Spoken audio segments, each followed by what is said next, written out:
Good morning, another blessed day to hear the word of God.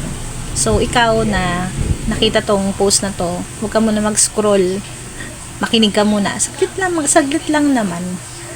You give a short, kahit na maikling time, just to hear God's word for you to get encouraged today and for you to have inspiration and motivation sa araw na to. So, I want to share to you Ephesians 5 verse 19, which says, give thanks, giving thanks always and for everything to God, the Father, in the name of our Lord Jesus Christ, submitting to one another out of reverence for Christ.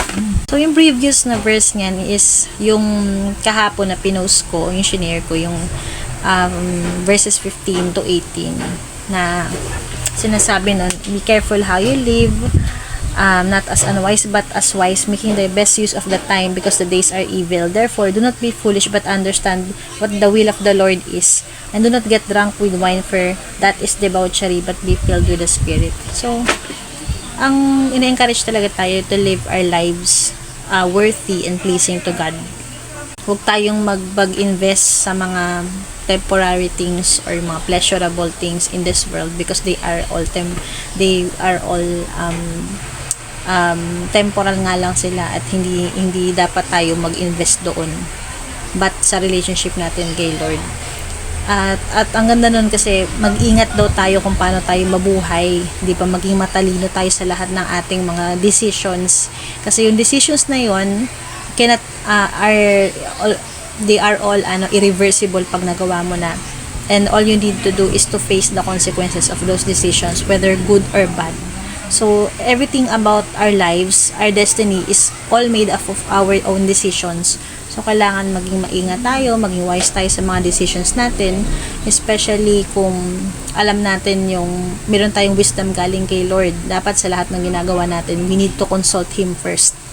Pero kahapon yun ha. So ngayon, yung pinaka gusto kong i-share is be filled with the Spirit and yung giving things in all circumstances.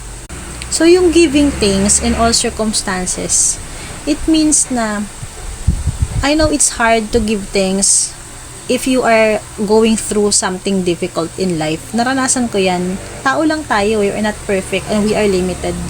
Syempre, meron kang imperfection, may flaws ka as a person. Although you trust God, you believe in Him, may mga pagkakataon na you tend to complain, to worry, to be anxious, to fear. Diba? Syempre, hindi maiwasan yun. Diba? May mga times na kakabahan ka, matatakot ka. But God understands that. Pero, we are not commanded naman to magpretend as if you don't feel anything, you don't feel fear or worry. Pero we are called to practice gratitude in everything. Although mahirap siyang gawin, pero if you are anchored on who God is and His character and His all you have experienced, na naranasan mo yung goodness, grace and faithfulness ni Lord sa buhay mo, you will always have the heart of gratitude in everything. May mga iba nga like yung pastor namin, si Pastor Peter, yung nangyari before sa anak niya, kay Joy Tanchi, na-rape yun, di ba? Na-rape si Joy, pero still, nagalit sila kay Lord noon, na sumama loob nila, kasi siyempre nagsaserve ako sa iyo, Lord, pero bakit inalaw mo mangyari to sa amin? Pero kung yung talagang true believer will always come back to God. Diba? Marirealize mo na everything that happens in your life has a purpose, kahit masakit man, diba? But mas yun pa yung ginamit ni Lord para mas tumindi yung relationship nila with God and yung faith nila. At naging testimony yun that talagang yung true faith exists. And nakikita na ganun pala yung feeling when you have a genuine relationship, or you really trusted God fully and surrendered everything to Him. Parang everything that happens in your life, tinataas mo sa Kanya, and magpapasalamat ka na everything happens according to His will. Magpapasalamat ka, and at the same time, you won't hold on to anything in this world. Person man yan, bagay, diba, status. Kasi alam naman natin yung situation right now, diba? Actually, you need to brace for the big one. Kasi ngayon nangyari po sa Cebu is not a joke, diba? matindi yung casualties na nangyari sa kanila.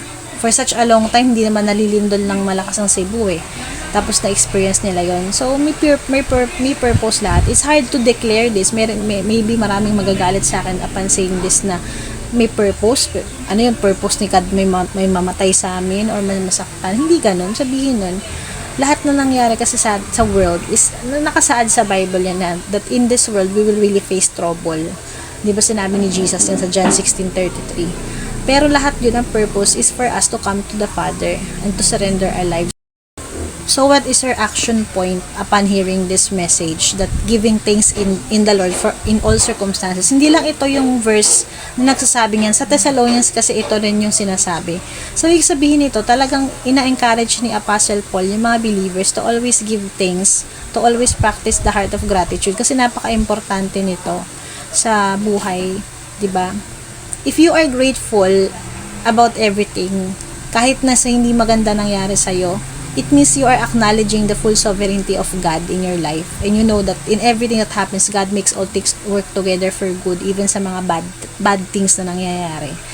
It's hard to say that, especially when you are going through something like namatayan ka, may sakit ka, ganyan. Maraming mga casualties, maraming mga nangyaring tragedy sa life mo. Pero hindi naman sinasabi ni Lord na hindi ka mag-grieve. You're allowed to grieve, you're allowed to be sad, you are allowed to stay quiet for a moment, malungkot ka. Pero pag nagsubside na yung magsisink in sa'yo na na yes, this happened, but it's painful, it hurts so much, but I still acknowledge that God is good, I still trust in His ways. So, pag pinractice mo kasi yan, yung heart mo gagaan eh. Diba? Nasa perspective lahat.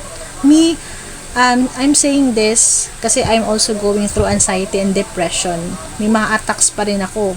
So, I'm also preaching this to myself na maging, iset yung mind ko sa character ni God that He is good no matter what happened. He will not leave me. Hindi niya ako pababayaan. Lahat may dahilan. At mahal niya ako, hindi magbabago yung pagmamahal niya, ano man mangyari, ano man pagdaanan ko, mamatay man ako ngayon, yung mga ganun, kasakit man, kasi ngayon may health challenges po ako. Ayun, so, mas ginagamit ko tong opportunity to be closer to the Lord, diba? So, ayan, I hope na makita nyo yung nasabi ko, maintindihan nyo. Ang sarap po kasi ng feeling when you really have a genuine relationship with Christ. Everything that happens in this world, talagang nasa Bible yan eh. Sabi nga, all things will pass away eh. Pero ang mananatili lang is yung faith, yung relationship natin sa Panginoon that will last forever till eternity. So right now, I hope that you won't hesitate to surrender your life to the Lord kasi ito lang yung inaantay ni Lord na time for you to come to Him and to really give your life to Him.